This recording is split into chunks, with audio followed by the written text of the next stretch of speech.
تو اسی سے اندازہ لگتا ہے. جہاں تک سنکیانگ کی بات کرتے ہیں آپ, تو جتنی بڑی پاورز ہوتی ہیں اس کے وہ جو ہے بڑی عالمی جو قوتیں ہوتی ہیں ان کے پیرومیٹر جو ہیں اور ان کی ڈیفینیشنز اپنی اپنی ہوتی ہیں.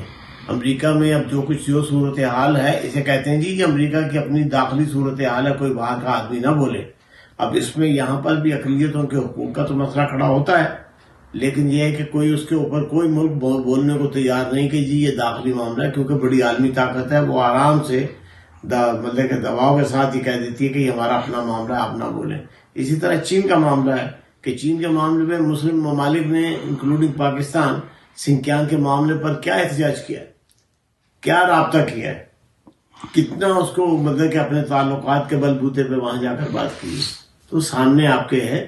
اس میں یہ ہے کہ جب بڑی طاقتیں جو ہیں وہ ہوتی ہیں تو اس میں جنوبی افریقہ میں سال ہر سال تک جو ہے گورے اور کالے کی جو ہے برابری نہیں ہوئی, اور کالے کے حقوق جو ہیں وہ سلب کیے جاتے رہے. منڈیلا 27 سال تک جو ہے وہ اس کو جیل میں رکھا گیا اور کہا گیا یہ ہمارا خاندانی معاملہ ہے, اندرونی معاملہ ہے.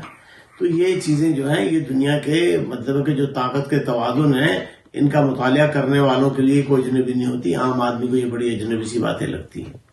اچھا, کہا یہ جا سکتا ہے کہ اقوام متحدہ میں امریکی اثر و رسوخ چلتا ہے. اگر ایسا ہے تو چین کس طرح سے سعودی عرب کو پیچھے چھوڑتے ہوئے کونسل کا رکن منتخب ہو گیا ہے؟ کیونکہ اگر ہم بات کرتے ہیں امریکہ اور چائنا کے تعلقات کے حوالے سے تو خاصی کشیدگی پائی جاتی ہے. گزشتہ کچھ ماہ کے دوران اس میں اضافہ بھی ہوا ہے, اور امریکہ اور سعودی عرب کی اگر تعلقات کی بات کی جائے تو اس میں جو اسرائیل اور عرب ممالک کی ڈیل ہو رہی ہے اس سے پہلے ہی اور اس کے بعد بھی سعودی عرب کے ساتھ جو دوستی ہے وہ خاصی بڑی ہے امریکہ کی. تو ایسا کیسے ممکن ہو گیا کہ چین سعودی عرب کو پیچھے چھوڑتے ہوئے آگے نکل گیا؟ امریکی اثر و رسوخ جو ہے اس میں کوئی دوسری گنجائش نہیں ہے. واقعی امریکہ کا اقوام متحدہ میں فنڈز دینے کی وجہ سے بھی اثر و رسوخ ہے, پھر عالمی طاقت بھی ہے اور ویٹو کو پاور کا حامل بھی ہے. لیکن اس کے باوجود آپ یہ بتائیں کہ روس جو ہے, سوویت یونین بھی جو ہے اسی اقوام متحدہ میں امریکہ کی ساری مخالفتوں کے باوجود موجود تھا اور اپنا رول ادا کرتا تھا. اور آج جو ٹوٹا ہوا روس ہے وہ اس کی اپنی نشست اور اس کا اپنا دائرہ اثر آج بھی موجود ہے, وہ آج بھی الیکٹ ہو جاتا ہے. تو اس کی وجہ یہ نہیں, اس کی وجہ یہ ہے کہ عالمی برادری جو ہے اس کے تقاضے یہی ہیں کہ جو بڑی طاقتیں ہیں یہ آپس میں ایک توازن بھی رکھتی ہیں. تو امریکی مخالفت کے باوجود اگر روس منتخب ہو سکتا ہے تو چین کیوں نہیں منتخب ہو سکتا؟ اب پھر بات یہ ہے کہ چین جو ہے اقوام متحدہ کی ابھرتی ہوئی ایک طاقت ہے اور اقوام متحدہ میں اس نے اپنا ایک اثر و رسوخ قائم کیا ہے. تو افریقی ممالک جو ہیں اس کے مداح ہیں, افریقہ سے اس کو این بلاک ووٹ ملتے ہیں. جہاں تک امریکی اثر کا تعلق ہے, امریکہ نے مخالفت کر کے دیکھ لی, بھرپور مخالفت کر کے دیکھ لی, اور اس کے نتیجے میں یہ ہے کہ پاکستان سے کم ووٹ چین کو ملے ہیں. حالانکہ چین کا جو اثر و رسوخ ہے وہ پاکستان کے مقابلے میں دنیا میں کہیں زیادہ ہے, اور اس کی معاشی قوت بھی بہت بڑی ہے, سب کچھ ہے. تو یہ چیز جو ہے اس میں یہ کہنا, وہ اقوام متحدہ میں جو ہے طاقتوں کا ایک توازن جو ہے وہ رہتا ہے. فرانس جو ہے وہ کیسے منتخب ہو جاتا ہے, حالانکہ کئی دفعہ فرانس اور امریکہ کے تعلقات بھی خراب ہوئے. تو یہ کہنے کا مطلب یہ کہ اقوام متحدہ کے نظام کو قریب سے دیکھنے اور سمجھنے کی ضرورت ہے کہ وہ کس طرح سے وہ میکانزم کا مطلب کہ کس طرح سے ان ساری چیزوں کو اکوموڈیٹ کرتا ہے. اور یہی وجہ ہے کہ اقوام متحدہ جو ہے وہ ایک بالکل اقوام متحدہ کی سیکیورٹی کے بارے میں عام طور سے پاکستانیوں کو یہ شکایت ہے کہ سیکیورٹی کونسل کچھ نہیں کرتی اور اقوام متحدہ مردہ ہے. تو وہ اس کی بھی وجہ یہی ہے کہ یہاں پر جو ہے بڑی طاقتیں جو ہیں ان کے مفادات کے لیے تو سارا کام ہو جاتا ہے, چھوٹے معاملات میں اصول ہو یا نہ اصول ہو بڑی طاقتوں کی برسی چلتی ہے. ٹھیک ہے عظیم صاحب, آپ سے کچھ مزید سوالات کے جوابات بھی لیکن ایک بریک لیں گے یہاں پہ. بریک کے بعد واپس آ کر آپ سے کچھ مزید گفتگو کریں گے. ہمارے ساتھ رہیے.